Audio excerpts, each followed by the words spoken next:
여호와께서 모세에게 말씀하여 이르시되 이스라엘 자손에게 명령하여 그들에게 이르라. 내 헌물, 내 음식인 화제물, 내 향기로운 것은 너희가 그 정한 시기에 삼가 내게 바칠지니라.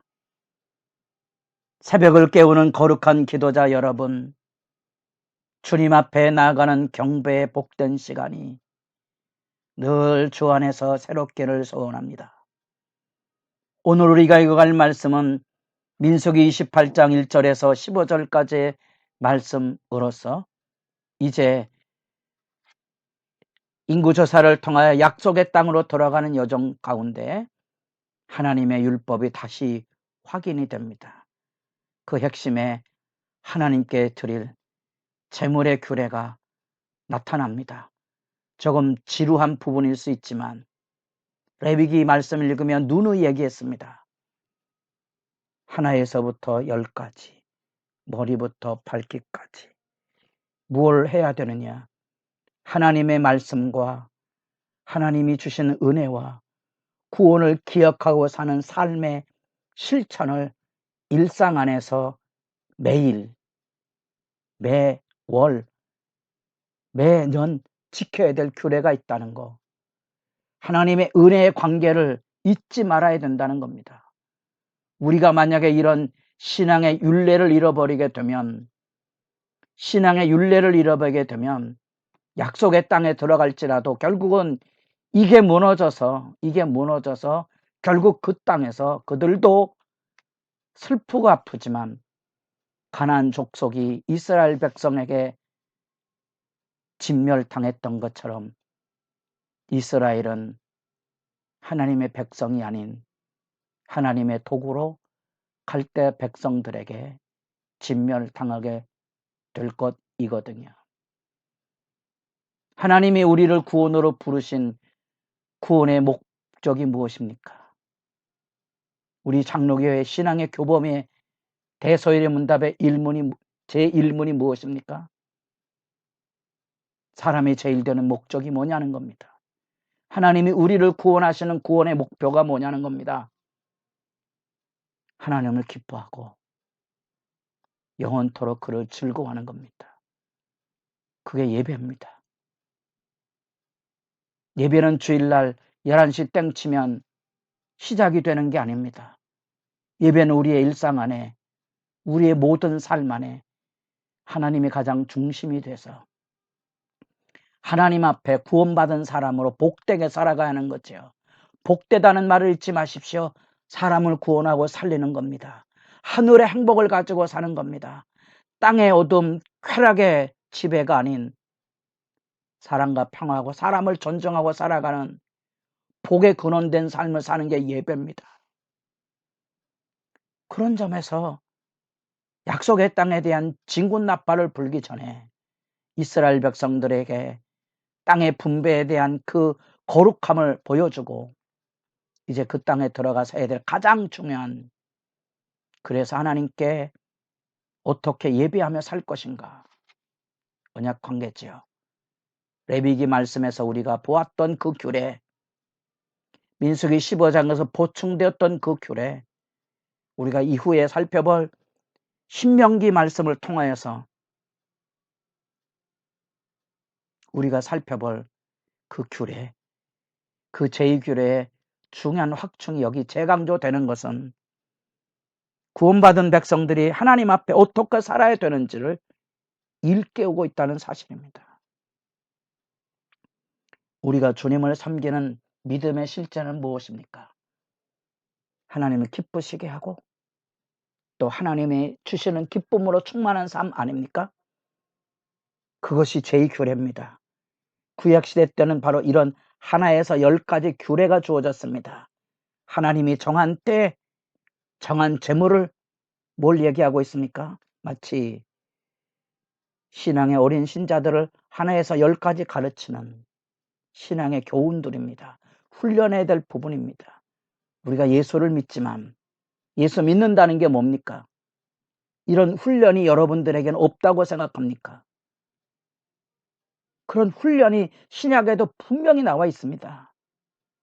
우리가 수요일마다 에베소서 말씀을 읽어가지만 에베소서 1장부터 3장까지 우리가 어떻게 그리스도 안에서 구원을 얻었는가에 대한 말씀이 1장과 3장까지의 내용이라면 4장부터는 그리스도가 우리 안에 와 있으니 이제 우리는 그리스도 안에서 어떻게 살 것인가가 자세히 설명이 되고 있다는 사실입니다. 사람들은 민수기의 말씀이 지나가는 이야기인 줄 압니다. 아니요. 우리가 이 말씀을 따라 훈련하지 않으면 우리도 예외 없이 끊임없이 불평하고 원망하고 거역하고 다투고 싸우는 일에 누구하고요? 하나님하고요. 아니라고요? 아니라고요? 왜 교회 안에서 분쟁과 다툼이 있습니까? 근본은 하나님에 대한 거역이고 회방 아닙니까? 통회해 보신 적 있습니까? 부부간에 각자 남자와 남편과 아내의 문제만이 아니고 그 안에 담겨져 있는 하나님의 사랑에 부른 언약 관계가 무너진 슬픈 다툼이 아닙니까? 돌아보고 통회해 보신 적이 있습니까? 그 근본 안에 하나님에 대한 불평과 원망과 거역이 우리의 욕망을 움직이는 악의 무너진 실태가 그것 아닙니까? 저는 지금 지나가는 얘기를 하고 있는 게 아니고 구원받은 하나님의 백성은 실제에 대한 얘기고 우리가 모세의 쓰러짐을 보았다면 우리가 민수기 11장에 출발되었던 하나님과 동행하는 행복한 여정 여호와여 일어나소서 여호와여 돌아오소서 아름다운 결혼의 행진곡이 얼마나 슬프게 무너져야만 됐는지를 생생한 역사를 통하여 살펴보시고 바른 신앙을 가지고 산다는 게 뭔지 다시 돌아볼 수 있기를 바랍니다. 그래서 조금 지루한 의미가 담겨져 있지만 여러분들이 말씀을 읽으면서 우리가 만약에 이런 것에 훈련하는 법을 배우지 아니하면 우리가 에베소 4장부터 겸손과 온유와 오래 참음과 사랑과 성령의 하나 되게 하신 것 그것을 힘써 지키는 그런 하나님 앞에서의 실제적인 우리 삶의 모습들을 여러분들이 지켜가지 않으면 예외 없이 무너질 것입니다. 그것이 계시록 2장 3장에 나오는 교회를 향한 하나님의 호소 아닙니까? 성령이 교회들에게 하시는 말씀을 들을지니라. 이제 우리는 동일한 심정을 가지고 약속의 땅을 눈앞에 둔 이스라엘 백성의 모압 평지에서 들어야 할 소중한 하나님의 이 제2규례를 확인하게 됩니다. 이 규례는 이제 신명기 말씀에서 확장이 되어 있습니다. 그 적절한 때, 무슨 때죠? 하나님이 정한 시기입니다. 받으실 만한 기쁜 예물, 하나님의 예물입니다. 하나님을 대접하고 하나님을 기쁘시게 하는 거고요. 그래서 하나님께 향기로 드리는 겁니다. 우리의 삶 안에 드려야 될 구체적인 실천 규례가 그곳에 있습니다. 그 규례는 매일 매 안식일마다 그리고 구약의 절기의 기본이 되고 있는 매 초하루 우리가 잘 아는 3대 절기 이 귀한 규례들을 통하여 우리는 하나님을 기쁘시게 하고 하나님께 나아가는 삶의 실천을 배우게 됩니다. 이것을 요약하면 강하고 교수의 요약표에 의하면 이렇게 되어 있습니다. 상번제라는 매일 드리는 겁니다. 안식일이죠. 월삭입니다. 초하루. 신년이 시작되는 그들의 7월입니다. 1일. 대속죄일 10일. 7월 14일. 신년으로 말하면 1월 1일, 1월 10일, 1월 14일로 이어지는 이 절기 안에 이렇게 많은 제물이 되어져야 됩니다. 무슨 생각이 드십니까? 번거롭다고 생각이 됩니까?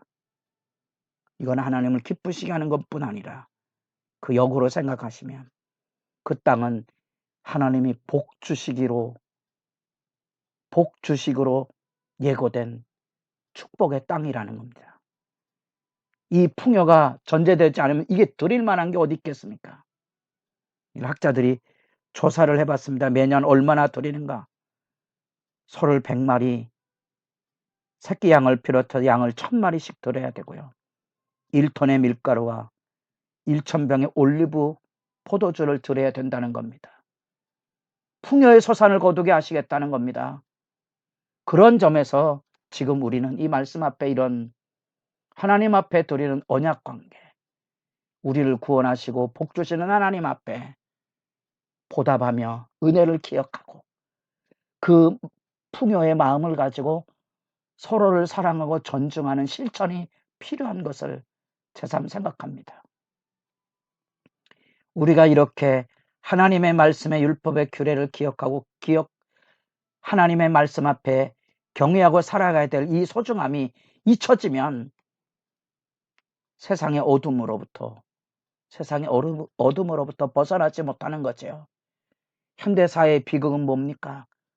물질적인 풍요는 왔지만 누가 주었는지를 모르니 감사하고 서로 나누고 살피는 몰락과 비극의 방황이 그 가운데 어둠의 탕류로 서 있지 않습니까? 약속의 땅의 거룩함이 무엇입니까? 주님을 기억하고 베풀어 준 은혜를 기억하고 기쁨과 감사를 잃지 않고 살아가는 것, 그것이 구원입니다.